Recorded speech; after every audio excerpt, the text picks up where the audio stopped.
Hello, ladies and gentlemen, and welcome back to the podcast, and welcome to your WWE Elimination Chamber post show. And man, there was a lot to really dissect from what happened at Chamber. To be honest with y'all, I really wasn't a big fan of this year's Chamber, and we'll talk about that in today's episode. Chamber had some highs, but a lot of lows, and we'll talk about that all in today's episode, man. But we'll start off with the first official match to kick off the Elimination Chamber. It is the Women's Elimination Chamber matchup. We have Kiana James and Tiffany Stratton starting the match. The match itself, it was a decent match. It was a back-and-forth matchup with Kiana James keeping the pace of the match. Kiana hits a standing moonsault in the middle of the ring for a near fall, landing on Stratton. Asuka now enters into the chamber. Asuka then lands multiple yes kicks on Kiana James and Tiffany Stratton. Stratton then gets up, hits a handspring back elbow. Alexa Bliss then enters the match. Alexa hits a Hurricane Rana in the middle of the ring. Kiana then sends Tiffany into the pod. Rhea Ripley enters the match. Rhea then hits a Razor's Edge on Tiffany Stratton. Alexa then hits a Twisted Bliss off the top of the pod, taking everyone out. Asuka then sprays mist at Alexa's face. Kiana then hits a roll-up on Alexa, pins for the 3, and Alexa Bliss is eliminated from the Elimination Chamber. After that, Raquel Rodriguez enters the match. Raquel hits a powerbomb on Rhea in the middle of the ring, followed by Raquel hitting a fall-away slam on Asuka in the middle of the ring. After that, Raquel then hits a power slam on Kiana James through the pod, followed by Raquel hitting a Tejana bomb on Asuka onto Kiana James, pins for the 3, and both Asuka and Kiana James are now eliminated from the Elimination Chamber. Raquel then hits a fall-away slam on Tiffany Stratton in the middle of the ring. Rhea then hits a senton off the pod, landing on Raquel Rodriguez. Stratton then hits a moonsault off the top rope, landing on Raquel, pins for the 3, and Raquel Rodriguez is now eliminated from the Elimination Chamber. Rhea and Tiffany are the last two competitors in the match. Tiffany then hits an Alabama slam on Rhea for a near fall, followed by a Swanton bomb, landing on Rhea for a near fall, but Rhea gets up, hits her signature Riptide on Tiffany Stratton, pins for the 3, and your winner of the match, and moving on to face Jade Cargill at WrestleMania, is Rhea Ripley. Hats off to Rhea Ripley for getting the win in this matchup. Moving on from that, we have a Women's Intercontinental title matchup where it is Becky Lynch defending the Women's Intercontinental Championship against AJ Lee. The match itself, I thought was a decent match. It was a back-and-forth matchup between AJ and Becky, with Becky keeping the pace of the match. Becky hits an exploder suplex on AJ Lee in the middle of the ring for a near fall. AJ Lee and Becky then both exchange in the middle of the ring, with AJ Lee hitting a Shining Wizard on Becky in the middle of the ring for a near fall. Becky then exposes the turnbuckle, followed by Becky hitting a superplex on AJ Lee. Referee then puts one of the ring pads back onto the ring post, or the turnbuckle for that matter. Becky then goes to kick AJ, but Becky ends up hitting the referee by mistake. This allowed AJ to apply a Black Widow on Becky, but the referee is down, and you can see Becky Lynch tapping out, but there's no referee. Becky then grabs a chair. Becky then hits a DDT on AJ onto the chair. Becky then hits a manhandle slam for a near fall. Referee then tells Becky no, not into the exposed turnbuckle. Becky then flies into the exposed turnbuckle. This allowed AJ Lee to apply another Black Widow on Becky Lynch. Referee sounds for the bell, and your winner of the match and new Women's Intercontinental Champion is AJ Lee. Hats off to AJ Lee for getting the win in this matchup. And moving on from that, we have a World Heavyweight Championship matchup where it is CM Punk defending the World Heavyweight title against Finn Balor. Before the match even gets started, though, Punk's entrance was absolutely awesome, paying pretty much, nostalgia or homage, if you will, to the Chicago Bulls. I thought that was pretty cool. But the match itself, I thought, was a good match. It was a back-and-forth matchup between Finn and CM Punk, with Punk keeping the pace of the match. Finn Balor and CM Punk both exchange in the middle of the ring, with Punk hitting an elbow drop on Finn for a near fall. Punk then applies an Anaconda Vice on Finn, but the hold is quickly broken. Finn then goes to the top rope, hits a coup de grace on CM Punk in the middle of the ring for a near fall. Punk then hits a GTS, but Finn quickly rolls out of the ring. Punk looks frustrated. Finn Balor then hits a dropkick, sending Punk through the barricade on the outside.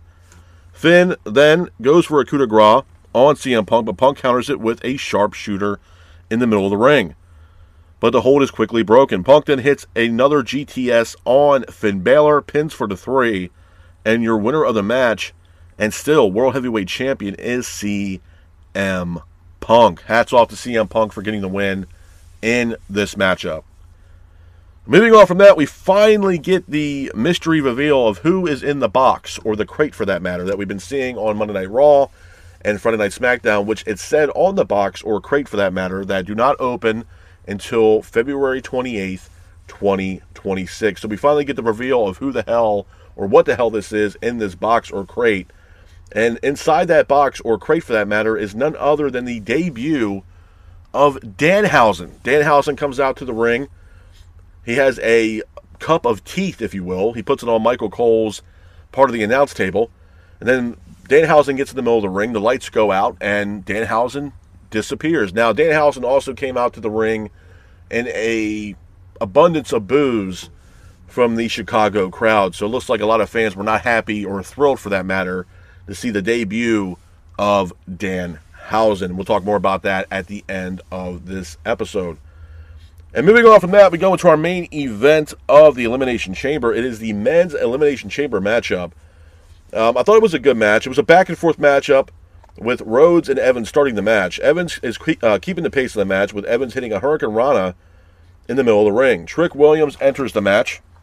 Evans then quickly hits a Pele kick. Trick Williams then hits a choke slam on Cody Rhodes and Javon Evans in the middle of the ring. Logan Paul enters the match. Rhodes and Trick then send Logan through the pod. Logan then gets up, hits a slingshot lariat in the middle of the ring. LA Knight then enters the Elimination Chamber. Knight and Evans then throw Logan off the pod. LA Knight then hits a BFT on Evans on the pod. Orton now enters the match. Orton quickly hits a power slam on Trick Williams and Logan Paul, followed by Orton hitting a vintage DDT on Trick and Logan Paul as well. Evans then hits a frog splash off the pod, but Logan Paul gets up, hits a brutal pulverizer on Javon Evans in the middle of the ring, pins for the 3, and Javon Evans is now eliminated from the Elimination Chamber.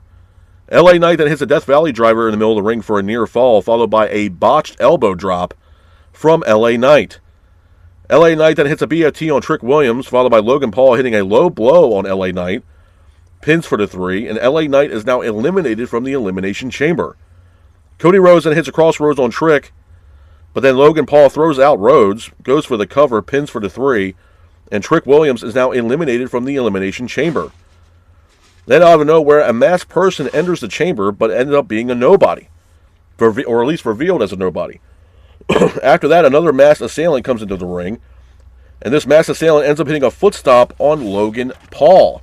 Pins for the 3, and Logan Paul is now eliminated from the Elimination Chamber.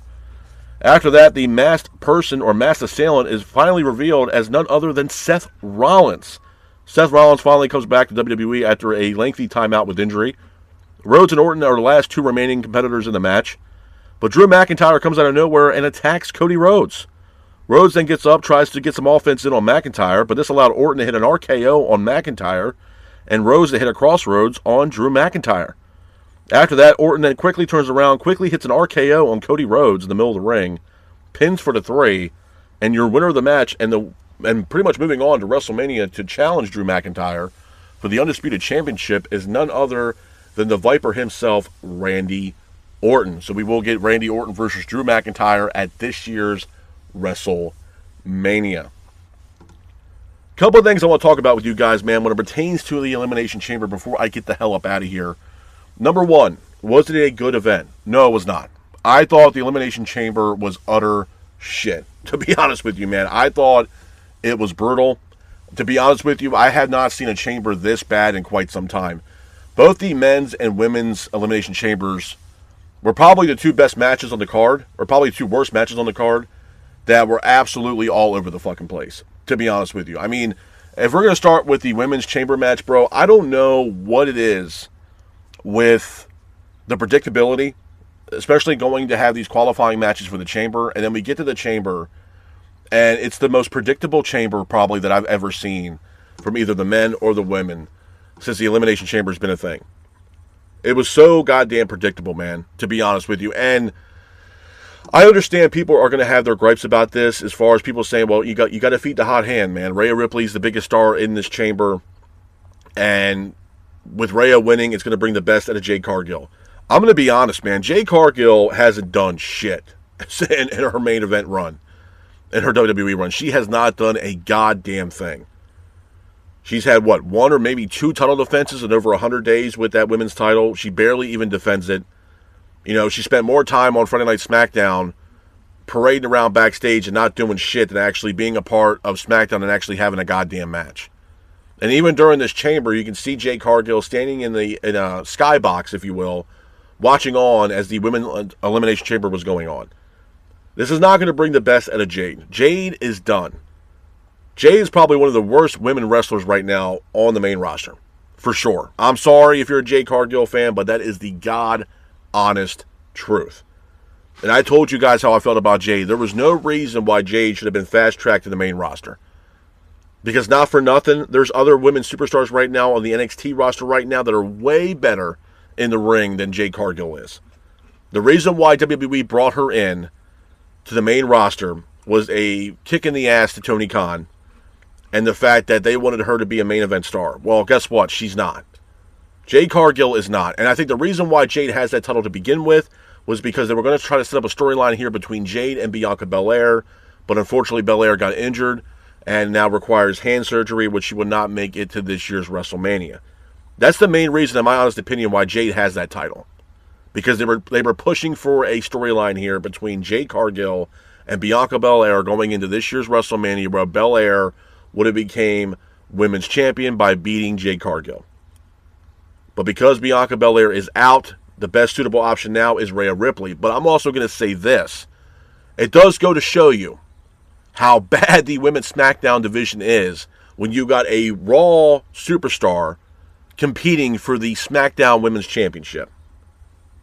I don't think people are really understanding that fact, that you have a women's superstar or a women's superstar from Monday Night Raw competing for the SmackDown Women's WWE Championship. It's not like Rhea's going after Stephanie Vaquer for the Women's World title. She's going after Jade Cargill's WWE Women's Championship that is pretty much predominantly on SmackDown. So that should go show you, or at least should show you, that the Women's SmackDown roster on Friday nights is absolutely dog shit. They don't have women on that SmackDown roster to really facilitate them to be a number one contender to challenge Jade Cargill for the Women's WWE Championship. Instead, they had to pick Rhea Ripley, who's a huge star.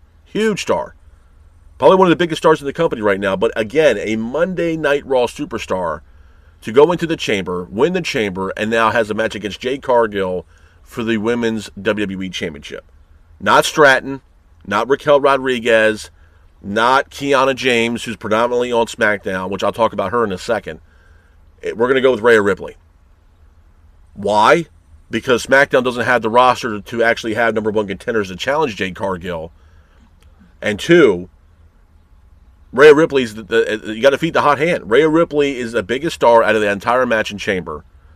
And they're going into WrestleMania roughly in about 7 weeks. And right now they need the star power to book at WrestleMania. Because right now the WrestleMania is looking like complete and utter dog shit right now. And there was no way in hell that the WWE was not going to have Rhea Ripley a part of this year's WrestleMania festivities. Whether as a tag team with EO or a singles competitor going into WrestleMania. There was no way in hell that WWE was not going to book the likes of Rhea Ripley at this year's WrestleMania. So the only way they could do that is to put Rhea in the Elimination Chamber, have her win it, and now have a match against the WWE Champion in Jade Cargill. Now, like I said, for those people out there saying, oh, Rhea is going to bring the best out of Jade, I don't see it. Rhea is going to have to do majority of the work in this matchup. Jade is green as goddamn grass, bro. I told you guys before, and it might be a hot take for a lot of people to understand this, but Jade Cargill reminds me a lot of Bill Goldberg, which I would think Goldberg's probably a little bit better of a wrestler than Jade. But Bill Goldberg, as far as her TBS title streak that she had before she was dethroned by none other than Chris Statlander, Sid Vicious a little bit, and definitely has a lot of resemblance to Ahmed Johnson as far as her career projection. Because if you guys go back as far as I do, when Ahmed Johnson when he came into WWF back in the day, and he was beefing with Farouk and the Nation of Domination, and he was having a storyline there with Goldust and all this other shit, at the time, Vince was pushing Ahmed Johnson to be a top guy for the Intercontinental title. And he had storylines with Goldust and all this other shit, and the Nation of Domination with Farouk. And they were really pushing Ahmed Johnson at the time because of the size and stature that he was. He was a very big guy. But his career was a flash in the pan. And that's why I believe Jade has a lot of resemblance to Ahmed Johnson. Because it's a flash in the pan, bro. Ahmed couldn't really wrestle that well either. He had a devastating powerbomb that was ruthless. I'll give him that. But as far as in-ring competition, Ahmed Johnson didn't have that. And neither does Jade Cargill. And right now, there's a couple names right now that are in NXT right now that I think are better than Jade Cargill. To be honest with you. Kalani Jordan, I believe that's her name, that's wrestling right now for NXT. I saw her at the Royal Rumble. She's a lot better of a wrestler than Jade Cargill. JC Jane, Blake Monroe, Jordan Grace, even though that Grace is now on the main roster. There's other women right now, Sol Ruka, Zarya. There's other women right now that are on NXT that are a lot better wrestler right now than Jade Cargill. Without a shadow of a doubt. Jade should have went to NXT for at least a year. Whether it was promo work or especially work was inside the ring. Jade just doesn't have it, bro. She does not have it. She's there for the spotlight. At the end of the day. She is there for the spotlight. She's there for the attention. If this was back in the Divas era, she would be the number one diva right now if they brought back that Divas shit for WWE. 100%. To me, honestly, Rhea should beat Jade for this title at WrestleMania. Because it's doing nothing, bro. She's doing nothing with the goddamn title. She's barely had any title defenses with this fucking title. And I get it. Maybe they were waiting for this narrative to have Bianca Belair and Jade at WrestleMania. Well, unfortunately, Belair got hurt. And she's going to miss this year's WrestleMania due to a hand injury. You know? It doesn't work, man. It just, for me, it's just, I understand you got to feed the hot hand and give Rhea Ripley the opportunity for a match here with Jade, because right now the star power that Rhea brings into WrestleMania. You got to sell tickets. I understand that. And at WrestleMania right now, that looks like it's the drizzling shits right now, minus the CM Punk and Roman Reigns match. That's the only thing right now. That match alone is the only thing that's selling people to go to WrestleMania this year, is Punk and Reigns. That's it, man. And meanwhile, WrestleMania is not just one night. It is a 2-night event, Saturday and Sunday. You got 7 weeks right now to build towards WrestleMania. We are on the road. We've been on the goddamn road to WrestleMania since the goddamn Royal Rumble. And right now, this whole, road to get to WrestleMania, right now, bro, I feel like we're in the goddamn slow lane. There's no intrigue. There's no interest going into this year's WrestleMania, bro. They are pumping their goddamn brakes with this shit and playing it safe. I don't trust this new regime with Triple H and shit. I just don't. Because at the end of the day, the way that WWE is starting to sound and starting to look, they're more about the money and greed than anything else. They're blocking people in the Las Vegas area from going to bars and restaurants to actually see WrestleMania. They'd rather have people buy tickets, which are like $30,000, $40,000 fucking dollars. I mean, it's a fucking joke, man. This company is money hungry. They don't give a shit about anything else, bro. You think they honestly give a shit about creative? No, as long as there's money lining their fucking pockets, they don't give a fuck what the fans think. And that's a proven fact, because I can tell you right now, this chamber fell flat on its ass. Flat on its ass. To a point where the homegrown talent in himself and CM Punk couldn't even save this fucking mess of a show. Nor Seth Rollins could save this piece of shit of a show. This chamber was all over the goddamn place. Nobody knew what the fuck was going on. You're not really feeding the hot hand. It's all over the fucking place. With all due respect to Rhea Ripley, which I understand she's the biggest star in that chamber match. I get it. I understand it. But to me, the underdog in that entire Elimination Chamber was Raquel Rodriguez. Raquel Rodriguez really showed that she can be a main event star. She can be a world champion. And on top of that, she can be somebody that can carry the women's division on her back. Now, I get it. You already got Liv Morgan going up against Stephanie Vaquer. Might be a little too much of Judgment Day at WrestleMania with Raquel going after Jade and Liv going after Stephanie Vaquer. But to me, Raquel Rodriguez was the immense underdog into this matchup. But she was my MVP in this match. Raquel is really coming into her own, bro. She really is. And I don't think that they're really utilizing Raquel correctly. That, to me, was the hot hand with Raquel Rodriguez. She is really coming into her own. She had pressed the hell out of me at the Chamber, and she's a force to be reckoned with on that main roster, specifically on Monday Night Raw. But I get it. You got to feed the hot hand with Rhea Ripley, and we're going to see how this match plays out. But I don't think Rhea is going to bring the best out of Jade Cargill because, no offense, Jade Cargill is a flash-in-the-pan talent, bro. It is what it is. If you don't like it, go somewhere else. But at the end of the day, Jade Cargill is a flash in the goddamn pan. Then we get to the men's chamber match, which, again, was all over the goddamn place. So, first and foremost, I wasn't really keen on Logan Paul on SmackDown getting the opportunity at the Chamber. But now, watching the Chamber, I understood why they did it. Now, for those people out there that were rooting for LA Knight to get this win, bro, I can honestly tell you right now that I genuinely believe that there is no legitimate plans for LA Knight moving forward in WWE. LA Knight, I mean, that botch elbow that he had, bro, he needs to get rid of that. That was so goddamn cringy. Watching that botched elbow drop, bro, literally, I was embarrassed watching it. He needs to get rid of that elbow drop. And for those people out there that are, I don't understand why they're not pushing LA Knight. Bro, they're not going to push LA Knight. They're not. That whole vision of, they're going to push LA Knight to what? Next year's Rumble? For what? Next year's Rumble. To me, you're a day late and a dollar short, bro. And the thing of it is, when it pertains to LA Knight, he's immensely over. It's not you turning chicken shit into chicken salad. At this point, he is the chicken salad. You're just waiting for it to blossom and to get the payoff. LA Knight's not getting that. LA Knight's not getting shit. If anything, he's getting shit on. You know, there was a lot of people that expected LA Knight to walk into this Chamber and walk out for some reason going into WrestleMania to face off against Drew McIntyre. No. I don't think, with all joking aside, I don't think there's a vision with LA Knight in WWE as far as him being a main event guy. I just don't. I don't think they really have a vision behind LA Knight of being a top guy in this company. And if I was LA Knight, I would start seriously considering looking at the writing on the wall as far as my tenure here in WWE. If you want to be a top guy. I'm not sitting here saying, what do you mean? So they go to AEW? I'm not saying that. But if I was LA Knight, I'd be looking at the writing on the wall and looking at the fact of, how much am I really genuinely being utilized here in WWE? Am I going to be a top guy? Are they looking at me as a top guy? What else more can I give to get the recognition that I need to be a main event guy? You have to start looking at that narrative at some point within your career because it does happen to a lot of individuals, both men and women in WWE. You look at someone like Asuka.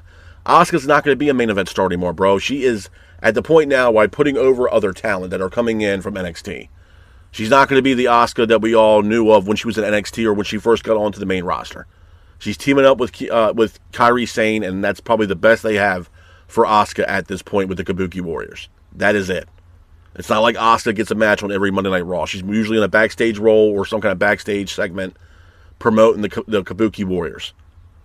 That's it. Hell, she had a match against Tiffany Stratton and opted out of the match and gave it to Kairi Sane. So, I mean, Asuka is in a position now in her career that she's not going to be in that main event spotlight anymore. Career is starting to wind down just a little bit. They don't see that vision with you anymore as far as you being a top superstar for the company. Eventually, that time does dwindle over time. So, but like I said, man, with LA Knight, I feel like it's the same thing. I don't really think they have a vision for LA Knight. But there was also chaos throughout the entire match. Logan Paul was eliminating people out the wazoo during that match. But then when Trick Williams gets eliminated, the door is wide open. We get some mass assailant coming in. They figured out who it is, and it's some bullshit jobber or some member of the WWE staff. And then we're like, okay, again, we don't know who the hell this mass assailant is. And then another mass assailant comes to the ring, kicks the shit out of Logan Paul, hits a foot stomp on Logan Paul. It ultimately costs Logan Paul the chamber match. He gets eliminated. And that mass assailant finally reveals himself as none other than Seth Rollins. Which, yeah, it's great to see Seth Rollins back in the fold of WWE. But here's my question with Seth. Seth is back now, and hopefully we get some kind of rebuttal from Seth on Monday Night Raw to figure out what's going on with him and where, what's his next plan now that he's back. But the division is down two guys, Braun Breaker and Bronson Reed. You had a main event match at WrestleMania between Rollins and Breaker, but Breaker got hurt. Rollins was also injured. You couldn't build towards that match, and especially not now because Breaker's out and Rollins is back. Bronson Reed just had a match here to qualify for the Chamber last Monday Night Raw. He ended up tearing his bicep. He's out. So then you had to ask the question, okay, well, Seth Rollins is back. It's not that you're not going to put him on WrestleMania, but who's he going to compete against? And odds are, the way it's looking, it looks like it's going to be Seth Rollins teaming up with LA Knight to take on Logan Paul and Austin Theory, which, not for nothing, it's not a WrestleMania match. That's a match that's pretty much a main event for a Monday Night Raw, bro. It's not a main event caliber match. But they're going to book it because Seth Rollins is back, and it's not that you're not going to not have Seth Rollins a part of this year's WrestleMania festivities. It's a joke. It's an absolute fucking joke. You know, again, day late and a dollar short. And the Vision, at this point, they better off just disbanded at this point. They're cursed. Seth Rollins faking an injury, then got injured. Braun Breaker, Bronson Reed. You can't tell me this faction's not cursed, bro. It is. The direction of this year's WrestleMania, bro, has run its course and it fell flat. And people need to wake up and smell the Folgers if they already haven't seen it. That this year's WrestleMania is going to be bullshit. It's not going to be that good. I think last year might be better than this year. The only thing that is saving grace right now for this year's WrestleMania, hands down, is the matchup between Roman and Punk for the World Heavyweight title. That is it. That is the only reason why people are legitimately intrigued with this year's WrestleMania is because of Punk and Reigns. I can promise you that right now. No one really cares about Liv and Stephanie Vaquer, and no one really gives a rat's ass about Rhea Ripley versus Jade Cargill. And then you got Drew McIntyre versus Randy Orton, which, again, there's also people pissed off that it's Randy and not Cody. But my thing is, with as far as Drew McIntyre, let's see how this plays out going into SmackDown for the next couple weeks, because I feel like that singles match between Orton and McIntyre is going to turn into a fatal 4-way or a fatal 5-way going into this year's WrestleMania, where you're going to have the likes of Orton, Cody Rhodes, Jacob Fatu, possibly Sami Zayn, and Drew McIntyre. You know what I mean? I just, the way that things are going to play out, I mean, hell, after Chamber, Nick Aldis announced that it will be, in fact, Drew McIntyre versus Cody Rhodes for the Universal title on this week's SmackDown. You don't think Jacob Fatu or Orton or even Sami Zayn is going to get involved in that matchup and cause a disqualification where McIntyre holds on to the belt until WrestleMania? That's all we're doing. That's all the build is. It's going to turn into a fatal 4-way or a fatal 5-way going into WrestleMania where the Universal title is on the line. Because McIntyre has beef and heat with the likes of Orton, Jacob Fatu, Cody Rhodes, and Sami Zayn. And nobody wants... And my thing is with Cody, what else more can you do if it was Cody to win in the Chamber to face off against McIntyre at WrestleMania? These guys just went through a 3 Stages of Hell match where Cody Rhodes was unsuccessful and McIntyre was successful in beating Cody Rhodes and becoming the new WWE Champion. How can you top that match from the 3 Stages of Hell match that we just had? What, have a match at WrestleMania? A singles match for the Universal title? Come on, bro. Get the fuck out of here. Nobody wants to see that shit. And as far as Cody Rhodes is concerned, I don't know what the hell the goddamn holdup is. We need to possibly entertain the idea of this guy turning heel. If you want to talk about interest and intrigue going into this year's WrestleMania, what better way to do that than have one of your biggest baby faces turn heel? You take the blonde hair, you dye it, black hair. He has this more sinister look to Cody Rhodes. He comes out wearing black tuxedos or black suits or some shit like that. He has this more egotistical, pissed off prick vibe than this kiss-ass babyface that he is. It just works, man. We need something that's going to bring intrigue and interest into this year's WrestleMania. Not this kiss-ass babyface Cody Rhodes. Let's contemplate turning him heel. What the fuck is the holdup for? Honestly. And even after this year's WrestleMania, what is honestly next for Cody Rhodes? You're going to keep him on SmackDown and have to go after the Universal title again and again? Come on, bro. There needs to be something else. There needs to be something where, like, hey, Cody, this might be the time where you might want to turn heel. If we're going to prolong your career until you want to retire, we might need to contemplate or at least entertain the idea of a possibility of you turning heel. Because I think people are getting tired of this babyface bullshit from Cody Rhodes. You know what I mean? We need interest and intrigue. Last year we had The Rock and Cody trying to sell his soul and all this other bullshit. We had intrigue going into last year's WrestleMania. You know what I mean? We had intrigue. Or at least last year we had at least more intrigue than what we got now on the road to WrestleMania. This year we ain't got a goddamn thing. Nothing. Roman Reigns is supposed to be on Monday Night Raw this week in Indianapolis. We're supposed to get some kind of rebuttal from Roman after what he saw against CM Punk and Finn Balor. Great. Great. Because the last time Punk and Reigns were in the ring, it was borderline cinema. It was great. Back and forth banter. Those guys were selling that match like sliced goddamn bread. Great. Great. And speaking of part-timers, I also want to talk about AJ Lee. Look, at the end of the day, am I completely pissed off with AJ Lee beating Becky Lynch for the Women's Intercontinental title? No, because I can tell you guys right now, there is no way in hell that the possibility of them not running this back between Becky and AJ Lee. This match could be a rematch at WrestleMania where Becky goes over, beats AJ, and once again becomes the Women's Intercontinental Champion. And the reason why that is, bro, is AJ Lee has probably one of the best part-time schedules of all time, bro. She has very, very limited dates that she's going to be working within the confines of WWE. And roughly, the reason why I think they also put AJ Lee with the Intercontinental title at Chamber is because we roughly only have a month until we get to, a little bit over a month until we get to WrestleMania, where she doesn't have to be showcased on Monday Night Raw this whole time going into WrestleMania, because roughly it's only like a month and some change. I don't see her carrying that title, bro. I don't see her showing up every week on Monday Night Raw or every other week or every 3 weeks. I don't. She's on a very limited part-time schedule.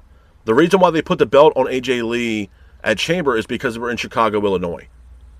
And it was a better deal for them, and I guess a moment for Triple H for have AJ Lee beat Becky for the Women's Intercontinental title. Meanwhile, nobody really gave a rat's ass about this matchup.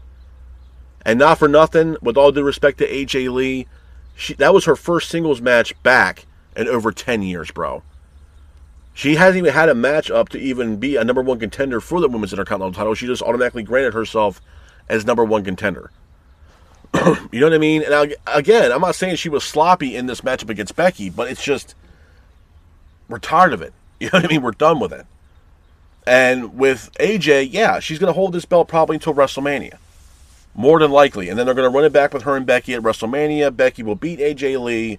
And then AJ Lee might ride off in the sunset for another couple months where we don't see her on Monday Night Raw or SmackDown. And remember, usually the Raw and SmackDown after Mania, especially Raw, is the biggest Monday Night Raw ever after WrestleMania. So we'll see how that plays out. But I wasn't too keen on it, bro. I know why they did it, like I said, because of the moment. But it's not like you're going to see AJ Lee defend that title week in and week out on Monday Night Raw, bro. She has one of the most limited part-time schedules of all time.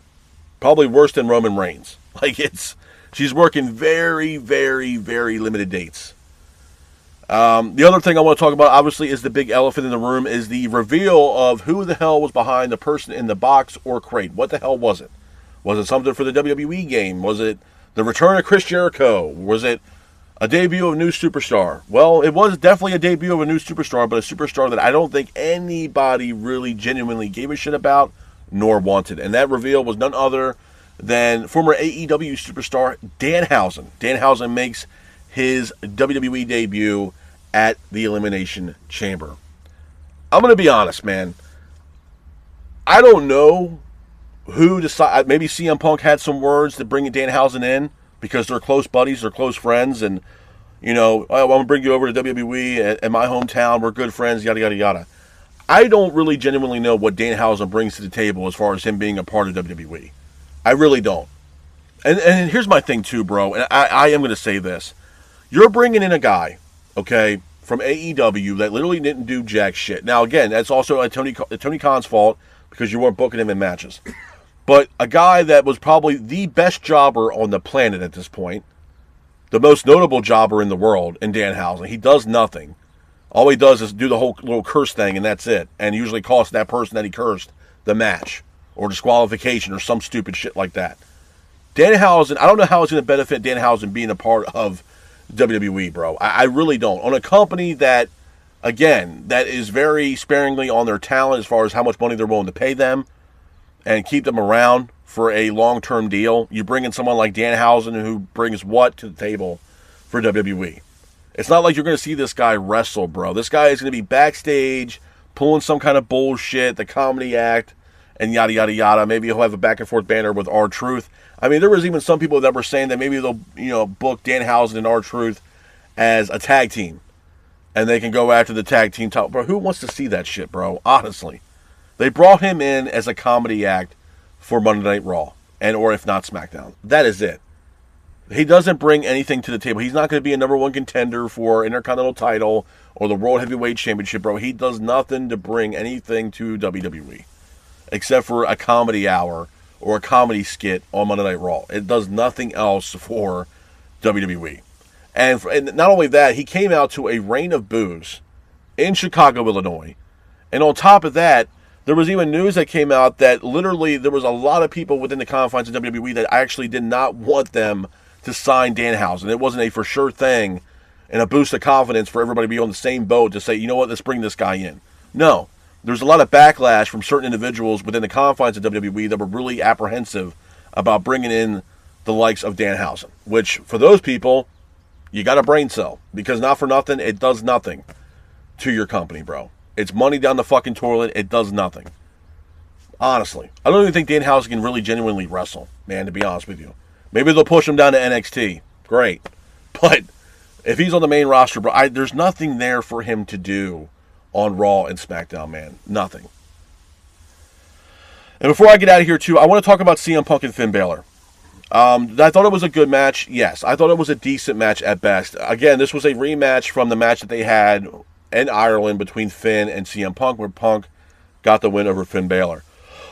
I think the storyline here with Finn and Punk is the fact that a lot of people are expecting, even myself included, that are we going to see a seismic change in the Judgment Day? Meaning, is this going to be something where Mysterio, Liv Morgan, Raquel Rodriguez, Roxanne Perez, and JD McDonough finally have enough of Finn Balor's bullshit and they kick Finn Balor out of the Judgment Day? Am I against that? No. I think Finn... My question with Finn in the Judgment Day is, what is next for Finn Balor in the Judgment Day? Or for that matter, what is next genuinely for the Judgment Day? Now, as far as Liv, we know Liv's going after Stephanie Vaquer. Raquel, we don't really genuinely know what's going on with Raquel right now. If Roxanne Perez, once she comes back, I would 100% put Roxanne Perez in the conversation for the Women's Intercontinental title, for sure. Once she is back and healthy and ready to go, I would definitely put Roxanne Perez in the Women's Intercontinental Championship picture without a shadow of a doubt. But with, and Dominic Mysterio, obviously, he's, dealing with stuff over in AAA. He also is the current Intercontinental Champion. He has a matchup against Penta on Monday Night Raw. Everybody's kind of doing their own thing. JD McDonough just came back from injury. The wild card in this would be Finn Balor. Finn Balor really hasn't done a whole hell of a lot. This is, twice now that he's had main event caliber matches for a while with CM Punk. But Finn Balor has come up short now twice to CM Punk. So now it's, what's next for Finn? Is Judgment Day looking at Finn as maybe he's not the leader? Maybe he's not the guy that they want in the Judgment Day? He doesn't provide anything for the Judgment Day? I don't know. But I think a lot of people were expecting the Judgment Day in some way or some kind of capacity to get involved in this matchup between Finn and CM Punk, where maybe the Judgment Day cost Finn his matchup against CM Punk, and Punk got the win, but that wasn't the case. We didn't see anybody from the Judgment Day get involved in this matchup at Elimination Chamber between Finn and CM Punk for the World Heavyweight title, but maybe, it's starting to unravel a little bit for the Judgment Day, and maybe the writing is on the wall. Maybe Finn Balor will get kicked out of the Judgment Day, and maybe Finn Balor will be on his own. Or maybe Finn Balor might return to the Demon Finn Balor. We don't know. But do I think Finn Balor is one of those guys that needs a change? Yeah, I do. Finn Balor, at the end of the day, is a main event caliber talent. He just hasn't really been showcased in the main event scene. It's mainly either mid-card or most notably or most likely in the Monday Night Raw Tag Team division, where usually 9 times out of 10 he's teaming up with JD McDonough, going after the World Tag Team titles. So it's not like Finn Balor, as of late, has really had a solid singles run as of late. Maybe it's time that Finn Balor gets his opportunity and they actually push Finn Balor like they've been promising now for quite some time. Who knows? We'll see how it plays out. But we ultimately know what's next for CM Punk, and it's going to be none other than the Tribal Chief himself, Roman Reigns, which that matchup will take place at WrestleMania. And like I mentioned earlier, we will see Roman Reigns on Monday Night Raw live from, I believe, Indianapolis. So definitely looking forward to that. Definitely looking forward to what Roman Reigns has to say about CM Punk. I'm sure he was watching the matchup between CM Punk and Finn Balor, and I'm sure he's got some very choiceful words to say to the current World Heavyweight Champion and CM Punk. But like I said, man, at the end of the day, I was not thrilled with this chamber, to be honest with you. I think the road to WrestleMania, at this point, I can't even say it even had some speed bumps or potholes along the way. There's just no drive right now, bro. There's no path for this year's road to WrestleMania. There's just not. There's no interest. There's no intrigue. There's no excitement going into this year's WrestleMania minus the CM Punk and Roman Reigns match. I don't think anybody's really super excited or thrilled for that matter for this year's WrestleMania. I genuinely believe that this year's WrestleMania could possibly bite WWE in the ass this year, to be honest with you. I think it's going to let a lot of people down if they don't start changing some shit up. You know, Lesnar has this open challenge. Well, not for nothing, it should be Obafemi. You want to make money? You want to get fans to go to your event because you're seemingly blocking all these restaurants and bars from showcasing WrestleMania in the Las Vegas area? You want people to buy tickets? You book a match like Obafemi versus Brock Lesnar. A match that's going to put asses in seats. That's that kind of match right there. A match that literally can main event night one of WrestleMania. You just have to pull the trigger and do it. They had to book the match. And it's right there in front of their faces. It's a matchup that the fans are literally salivating for every single time we either see Brock or Obafemi. We want to see the Ruler versus the Beast.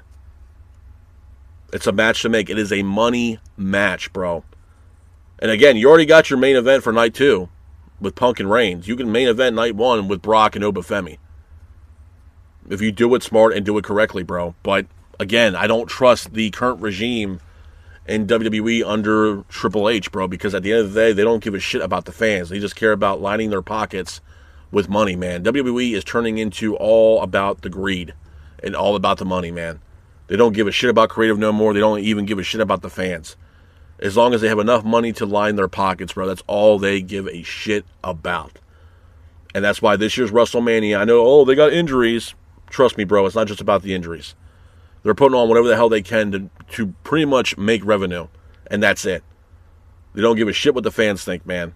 They want to do whatever they can to make revenue and make a profit, to make money to line their pockets. Other than that, they give a rat's ass. And honestly, I don't see how this chamber was any better than WrestlePalooza, to be honest with you. I think they're pretty much neck and neck right now as far as the ESPN rating, if I was concerned, or if I was given the grade for this show. I would have had to put it at the same category as WrestlePalooza because I did not think this chamber was all that good. But with that being said, though, this is my review of WWE's Elimination Chamber. I hope you guys are out there staying safe, be careful, and remember, stay classic. Peace.